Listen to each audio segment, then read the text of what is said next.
Hello दोस्तों, नमस्कार। मैं अल्पना आप सभी का हार्दिक स्वागत एवं अभिनंदन करती हूं अपने इस यूट्यूब चैनल पर।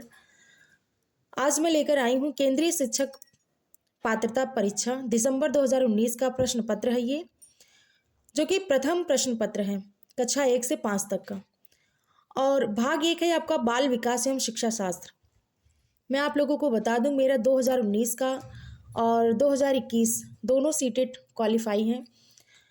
तो किसी भी एग्ज़ाम को क्रैक करने के लिए हमें ओल्ड क्वेश्चन पेपर सॉल्व करना, प्रीवियस ईयर के पेपर सॉल्व करना बहुत ही ज़्यादा इंपॉर्टेंट होता है, बहुत ही ज़्यादा ज़रूरी होता है, जिससे हम अपना आकलन कर सकते हैं कि हमने अभी तक कितनी अच्छे से तैयारी की है।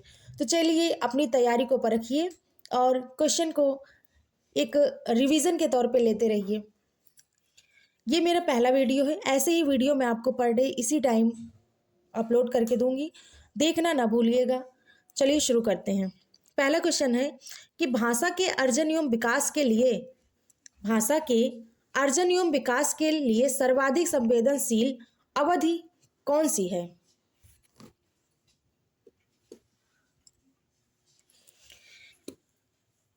उत्तर है जन्म पूर्व अवधि, प्रारंभिक बाल्यावस्था, सी मध्य बाल्यावस्था, डी किशोरावस्था। तो उत्तर है भाषा के अर्जन एवं विकास के लिए सर्वाधिक संवेदनशील अवधि प्रारंभिक बाल्यावस्था जन्म से लेकर 6 वर्ष होती है। इस विशेष समय में बच्चा घर में बोली जाने वाली प्राथमिक भाषा सीखता है। इस अवस्था में बच्चा एक दिन में 20 से 50 शब्द सीख लेता है। आंसर नंबर आपका बी सही है। मैं आपको एक बात और बताना चाहती हूँ कि जो लोग बुक्स वगैरह पर परचेस करते हैं, पैसा वेस्ट करते हैं, उससे अच्छा आप यहाँ से तैयारी करिए, आपको पूरे बुक्स की तैयारी करवाई जाएगी। ओके, नाउ दूसरा क्वेश्चन है निम्नलिखित में से कौन सी लॉरेंस कोलबर्ग के द्वारा प्रस्तावित नैतिक विकास की एक अवस्था है? नैतिक विकास की एक अवस्था है। आंसर आपका प्रसुप्ति अवस्था, नंबर बी सामाजिक अनुबंध अभिविन्यास, सी मूर्त संक्रियात्मक अवस्था, डी उद्योग बनाम अधीनता अवस्था। तो क्वेश्चन नंबर 2 का आंसर वी है सामाजिक अनुबंध अभिविन्यास की अवस्था। चलिए इसको थोड़ा विस्तार से पढ़ते हैं। लॉरेंस कोलबर्ग के द्वारा प्रस्तावित नैतिक विकास की एक अवस्था सामाजिक अनुबंध अभिविन्यास है। इस अवस्था में बालक समाज से संपर्क या समझौते को मजबूत बनाने के लिए सामाजिक नियमों का पालन करता है। उसे डर है कि समाज के साथ उसका समझौता टूटे ना। इस अवस्था में वह समझने लगता है कि यदि समाज की सहमति हो तो सामाजिक नियमों को बदला भी जा सकता है। अर्थात वह समझ जाता है कि सामाजिक नियम निश्चित नहीं होते। क्वेश्चन नंबर 3 है कक्षा में परिचर्चा के दौरान एक शिक्षक प्रायः लड़कियों की तुलना में लड़कों पर अधिक ध्यान देता है। यह किसका उदाहरण है? जेंडर पक्षपात, जेंडर पहचान, जेंडर संबंधिता, जेंडर समरूपता। तो नंबर ए है जेंडर पक्षपात। लैंगिक असमानता का तात्पर्य लैंगिक आधार पर महिलाओं के साथ भेदभाव से है। परंपरागत रूप से समाज में महिलाओं को कमजोर वर्ग के रूप में देखा जाता है। कक्षा में परिचर्चा के दौरान एक शिक्षक प्रायः लड़कियों की तुलना में लड़कों पर अधिक ध्यान देना लैंगिक पक्षपात का ही उदाहरण है। क्वेश्चन नंबर 4 है बच्चों में जेंडर रूढ़िवादिता एवं जेंडर भूमिका अनुरूपता को कम करने के लिए निम्नलिखित में से कौन सी पद्धति प्रभावशाली है? ए जेंडर पक्षपात के बारे में परिचर्चा, बी जेंडर विशिष्ट भूमिकाओं को महत्व देना, सी जेंडर पृथक खेल समूह बनाना, डी जेंडर पृथक बैठने की व्यवस्था करना। आंसर नंबर ए सही है आपका। जेंडर पक्षपात के बारे में परिचर्चा। कक्षा में शिक्षकों द्वारा जेंडर के संदर्भ पर परिचर्चा करवाई जानी चाहिए, जिससे जेंडर रूढ़िवादिता को कम किया जा सके। क्वेश्चन नंबर 5 है निम्नलिखित में से किस मनोवैज्ञानिक ने बच्चों को ज्ञान के सक्रिय जिज्ञासु के रूप में देखते हुए उनके चिंतन पर सामाजिक एवं सांस्कृतिक विषय वस्तुओं के प्रभाव को महत्व दिया है? Number A John B Watson, Lev Vygotsky, Jean पियाजे, लॉरेंस कोलबर्ग। क्वेश्चन नंबर 5 का आंसर बी लेव वागत्सी ने बच्चों को ज्ञान के सक्रिय जिज्ञासु के रूप में देखते हुए उनके चिंतन पर सामाजिक एवं सांस्कृतिक विषय वस्तुओं के प्रभाव को महत्व दिया है। क्वेश्चन नंबर 6 है आपका। क्वेश्चन नंबर 6 है, जिग्सा पहेली को करते समय 5 वर्ष की नज़्मा स्वयं से कहती है, नीला टुकड़ा कहाँ है, नहीं यह वाला, नहीं गाढ़े रंग वाला, जिससे यह जूता पूरा बन जाएगा। इस प्रकार की वार्ता को वाग्यश्री किस तरह से संबंधित करते हैं? व्यक्तिगत वार्ता, जोर से बोलना, पाठ या ढांचा, आत्म केंद्रित वार्ता। तो नंबर ए है व्यक्तिगत वार्ता। इस प्रकार की वार्ता को वाग्यश्री ने व्यक्तिगत वार्ता के रूप में संबोधित किया है।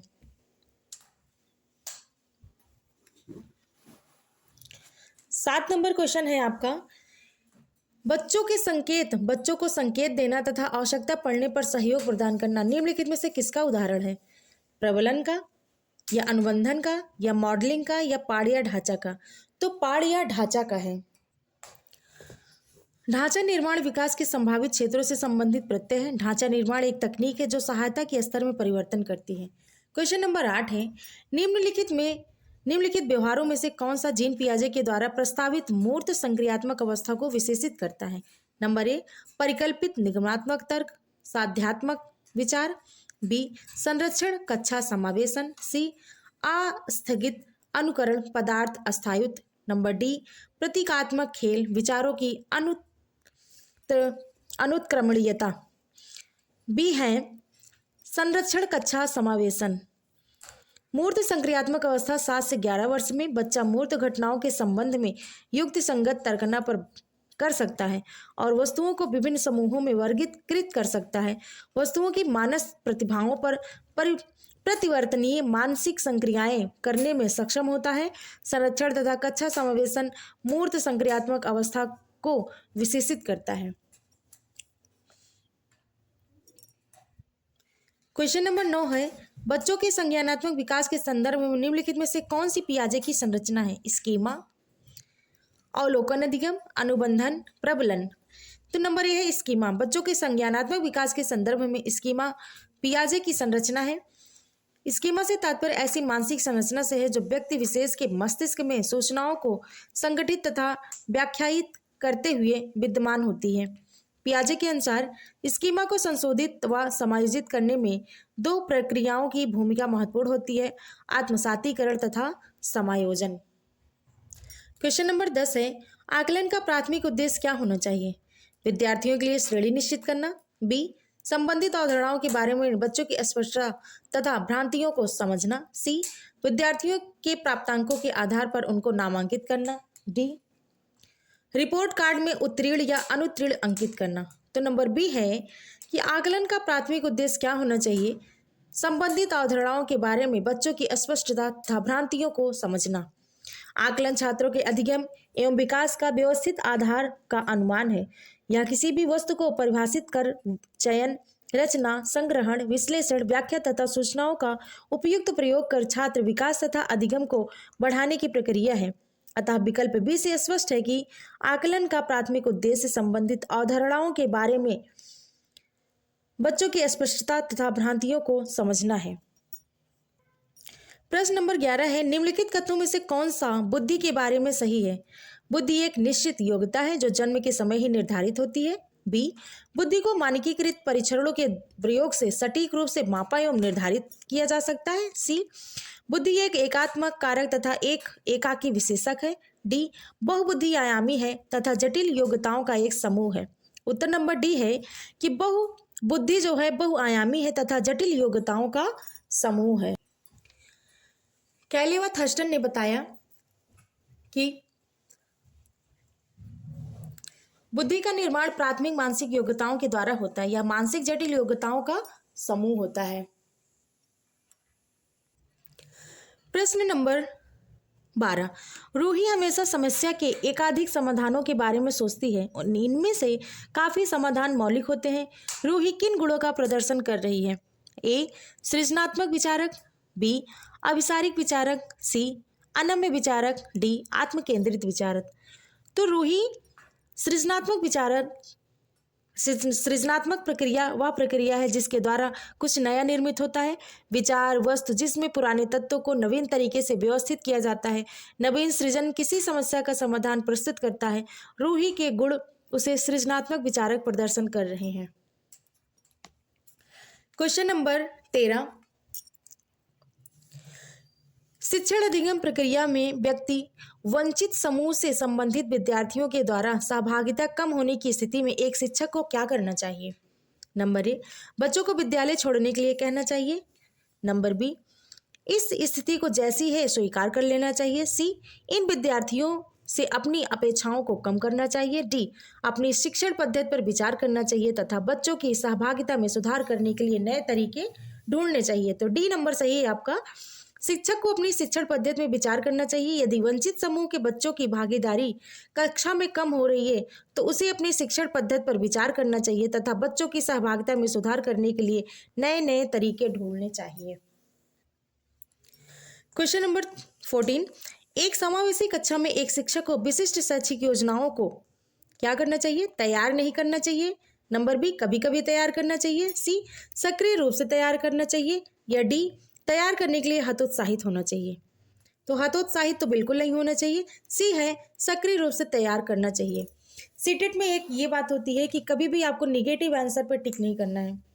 सीटेट निगेटिव आंसर को नहीं मानता है। निगेटिव आंसर आपका निगेटिव नंबर लेके आएंगे, इसलिए निगेटिव आंसर पे बिल्कुल भी टिक नहीं करना है। क्वेश्चन नंबर 15, पठन वैफल्य बच्चों के प्राथमिक लक्षण क्या है? जिसको हम डिसलेक्सिया कहते हैं। न्यून अवधान विकार या अपसारी चिंतन, पढ़ने में धारा प्रवाहिता। सी, धारा प्रवाह पढ़ने की अक्षमता। डी, एक ही गति विषयक कक्षा को कार्य को बार बार दोहराना। तो सी है आपका, धारा प्रवाह पढ़ने की अक्षमता। इसमें बच्चा रुक रुक के पढ़ता है, एक स्पीड में नहीं पढ़ पाता है। अधिगम अशक्तता, अक्षमता का अर्थ अधिगम करने अर्थात पढ़ने लिखने तथा बोलने में कमजोरी से है। डिसलेक्सिया पठन वैफल्य बच्चों में धारा प्रवाह पढ़ने की अक्षमता से है। डिसलेक्सिया शब्द ग्रीक भाषा के दो शब्दों से मिलकर बना है, डस और लेक्सिक्स से मिलकर बना है, जिसका शाब्दिक अर्थ है कठिन भाषा, डिफिकल्ट स्पीच, या भाषा के लिखित रूप, मौखिक रूप एवं भाषाई दक्षता को प्रभावित करता है।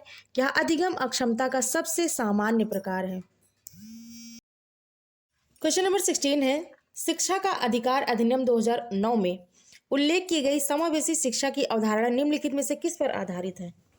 ए, व्यवहारवादी सिद्धांत। बी, अशक्त बच्चों के प्रति एक सहानुभूतिक अभिवृत्ति।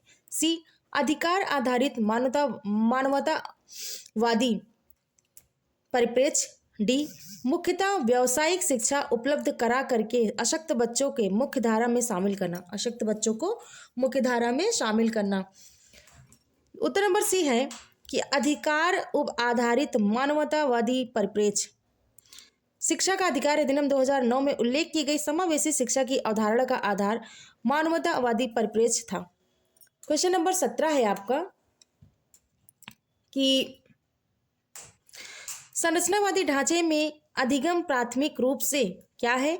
यंत्रवत याद करने पर आधारित है, प्रबलन पर केंद्रित है, अनुबंधन द्वारा अर्जित है, या अवबोधन की प्रक्रिया पर केंद्रित है। तो उत्तर नंबर डी है, संरचनावादी ढांचे में अधिगम मुख्य रूप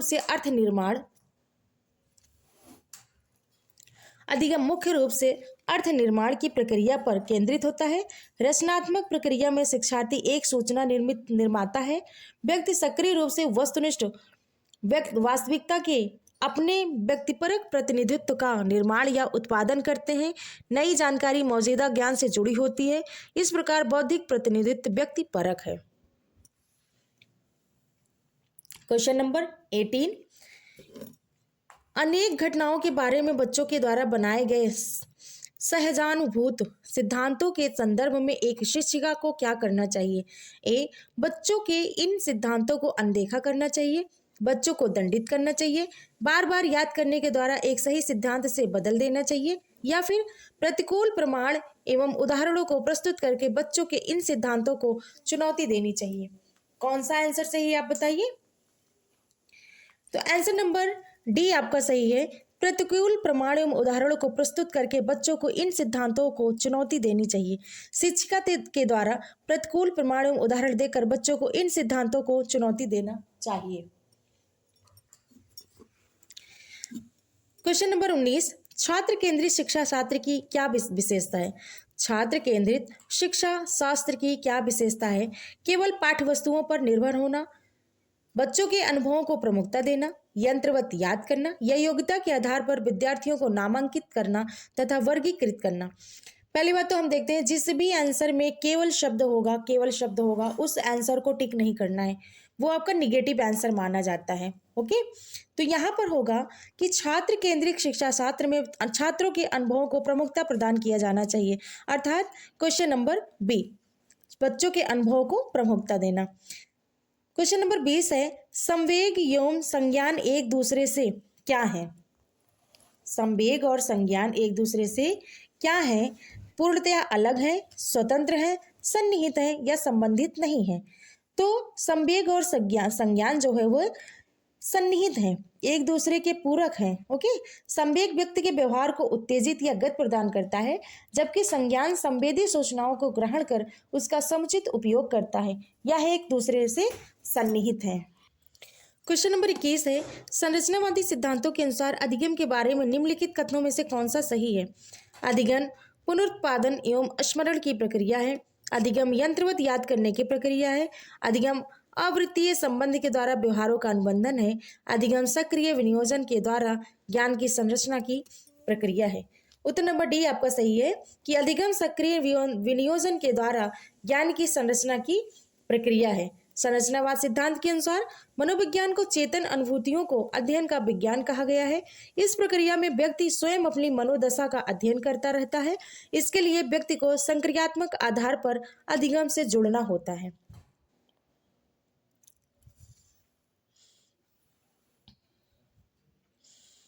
उसके बाद है क्वेश्चन नंबर आपका 21। क्वेश्चन नंबर आपका 22 है, विद्यार्थियों को स्पष्ट उदाहरण एवं गैर उदाहरण देने के क्या परिणाम है? नंबर ए, अवधारणात्मक परिवर्तनों को प्रोत्साहित करने के लिए यह एक प्रभावशाली तरीका है। नंबर बी, यह विद्यार्थियों के दिमाग में भ्रांतियां उत्पन्न करता है। सी, यह अवधारणाओं की समझ में अभाव पैदा करता है। डी, यह अवधारणात्मक समझ के बजाय कार्यविधिक या प्रक्रियात्मक ज्ञान पर ध्यान केंद्रित करता है। उत्तर आपका ए सही है कि अवधारणात्मक समझ को विकसित करने के लिए शिक्षकों द्वारा स्पष्ट उदाहरण एवं गैर उदाहरणों का प्रयोग किया जाता है। यह अधिगम का अत्यंत प्रभावशाली तरीका है। इससे विद्यार्थियों को वस्तुस्थिति से जोड़कर प्रश्नों को समझाया जा सकता है। क्वेश्चन नंबर 23, बच्चों को अधिगम गतिविधियों में भागीदारी करने के लिए लगातार पुरस्कार देने व दंड का प्रयोग करने से क्या प्रभाव पड़ता है? नंबर ए, बाहरी अभिप्रेरणा कम होती है। नंबर बी, आंतरिक अभिप्रेरणा कम होती है। नंबर सी, या बच्चों को प्रदर्शन आधारित लक्ष्यों के बजाय निपुणता पर ध्यान देने के लिए प्रोत्साहित करेगा। डी, अधिगम में बच्चों को स्वाभाविक अभिरुचि तथा जिज्ञासा कम होती है। तो आंसर नंबर है डी कि अधिगम में बच्चों की स्वाभाविक अभिरुचि तथा जिज्ञासा कम होती है। अधिगम प्रक्रिया में भागीदारी करने के लिए लगातार विद्यार्थियों को पुरस्कार एवं दंड का प्रयोग करने से प्रेरणाशील एवं दंड का भय दोनों समाप्त हो जाता है, जिससे बच्चों में अधिगम के प्रति स्वाभाविक रुचि एवं जिज्ञासा कम होने लगती है।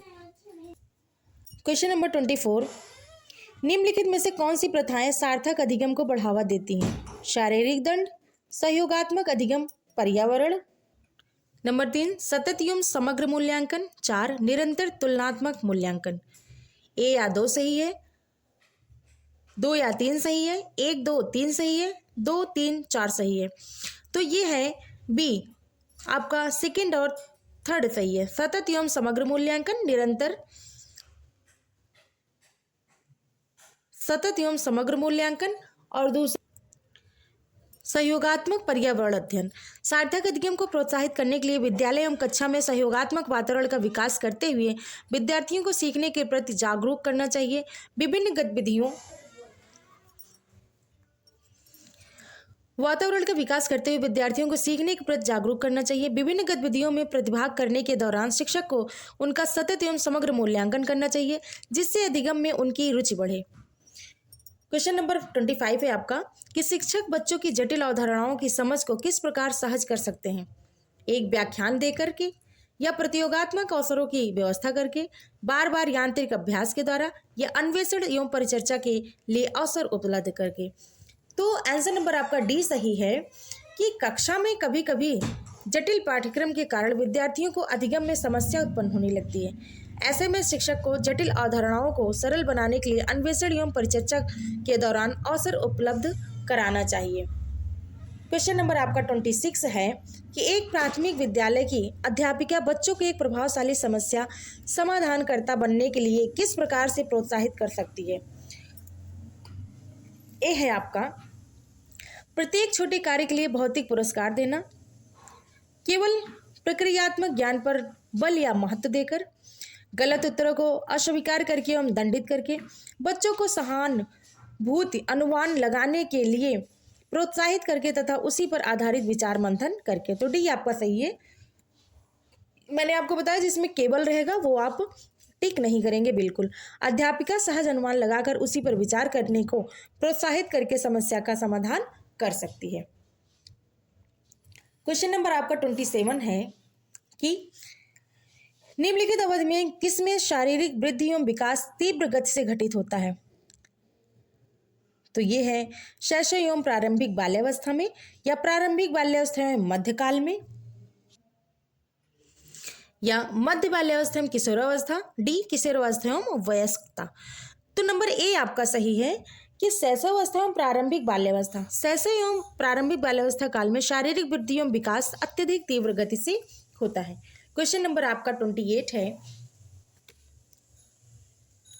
निम्नलिखित में से कौन सा विकास का सिद्धांत नहीं है। इसमें नहीं पूछा गया, नहीं पे आपको ध्यान देना है।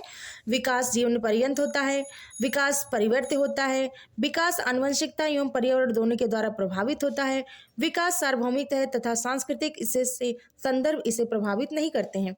तो उत्तर नंबर डी है विकास के सिद्धांत निम्न है कि विकास क्या होता है, विकास सार्वभौमिक है तथा सांस्कृतिक संदर्भ इससे प्रभावित नहीं करते।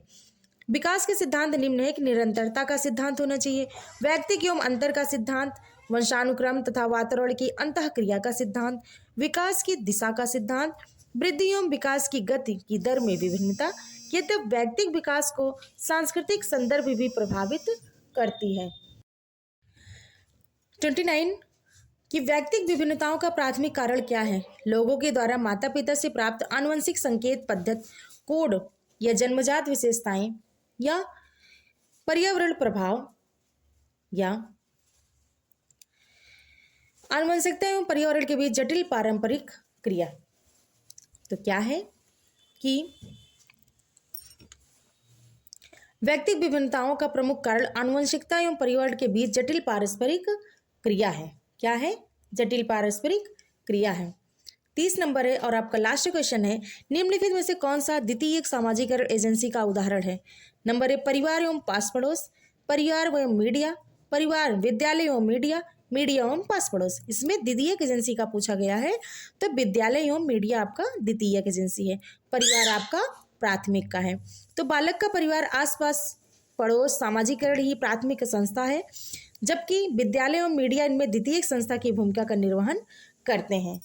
दोस्तों, अगर आपको यह वीडियो पसंद आया तो प्लीज़ चैनल को सब्सक्राइब एवं लाइक ज़रूर करिएगा, और ऐसे ही वीडियो आज 15 दिन लगातार मैं आपके लिए लेकर आऊँगी। आज मैंने जितने भी CDP के हैं 2019 का 1 से 5 वाला क्वेश्चन पेपर वो मैंने सॉल्व कराया है। इसके बाद मैं जो भी आप कमेंट करेंगे कि ये वाला पेपर लेके आइए, तो मैं वो वाला पेपर लेके आऊँगी। वैसे मैं CDP को कंटिन्यू करना चाहती हूँ और मैं कंटिन्यू करूँगी, और अगर मुझे टाइम मिला तो मैं हिंदी का पेपर भी अपलोड करूँगी। आप लोग हिंदी का भी देखिए और पर्यावरण की का पेपर भी अपलोड करने की कोशिश ज़रूर करूँगी। तो चैनल को प्यार एवं दुलार देने के लिए, सब्सक्राइब करने के लिए बहुत बहुत धन्यवाद। फिर मिलते हैं, बाय बाय।